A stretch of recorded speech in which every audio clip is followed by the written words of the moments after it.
So today, I'm checking out something that's been popping up all over the e-bike world in 2026, the AVINOX MG concept motor. And honestly, this one is a bit different from what we're used to seeing.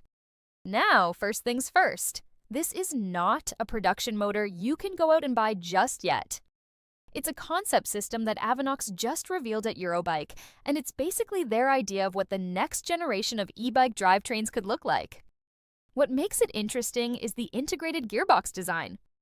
Instead of your traditional derailleur setup, everything is built into the motor unit itself. That means ultra-fast shifting, we're talking under 0.1 seconds, and in some cases, you can even shift while stationary. AVINOX is also pushing things like near-zero maintenance, automatic shifting modes, and even AI-assisted gear changes depending on how you ride. On paper, it sounds incredibly clean and efficient, especially for EMTBs and adventure bikes. But here's the catch. It's still early days. No confirmed weight, real-world durability, or pricing yet. So is it worth your money?